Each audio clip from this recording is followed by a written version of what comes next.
لوگوں کے عیبوں سے اس طرح غافل ہو جاؤ جیسے سوتے وقت تم دنیا سے غافل ہو جاتے ہو۔ غلطی ماننے اور گناہ چھوڑنے میں کبھی دیر مت کرو، کیونکہ سفر جتنا طویل ہوتا جائے گا واپسی اتنی ہی دشوار ہوگی۔ برائی کی مثال ایسے ہے جیسے پہاڑ سے نیچے اترنا، ایک قدم اٹھاؤ تو باقی اٹھتے چلے جاتے ہیں، اور اچھائی کی مثال ایسے ہے جیسے پہاڑ پر چڑھنا، ہر قدم پچھلے قدم سے زیادہ مشکل مگر ہر قدم پر بلندی ملتی ہے۔ جب تک منزل نہ ملے تب تک ہمت مت ہارو، کیونکہ پہاڑ سے نکلنے والی ندیوں نے آج تک راستے میں کسی سے نہیں پوچھا منزل کتنی دور ہے۔ درد کو الٹا لکھو یا سیدھا، درد درد ہی رہتا ہے۔ درد کا پہلا دال نکال دیں تو رد بنتا ہے، دوسرا دال نکال دیں تو در بنتا ہے۔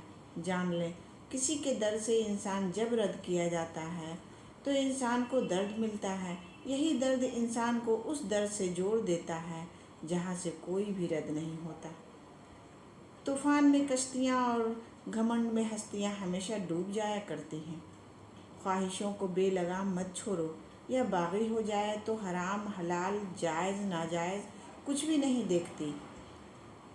ضرور قبول ہوگی تمہاری دعائیں، یہ وعدہ ہے اللہ کا۔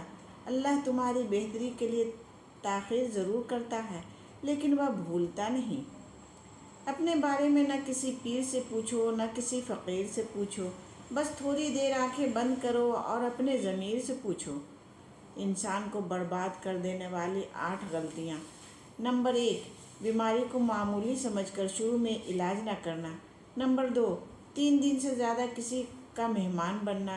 نمبر 3، اپنے گھر کا بھید دوسروں پر ظاہر کرنا۔ نمبر 4، ہر شخص کے سامنے اپنا درد بیان کرنا۔ نمبر 5، بیگاری میں خوش رہنا اور روزی تلاش نہ کرنا۔ نمبر 6، اپنے راز کسی دوسرے کو پوشیدہ کرنے کے لیے کہنا۔ نمبر 7، آمدنی سے زیادہ خرچ کرنا۔ نمبر 8، لوگوں کی تکلیف کا ذریعہ بننا۔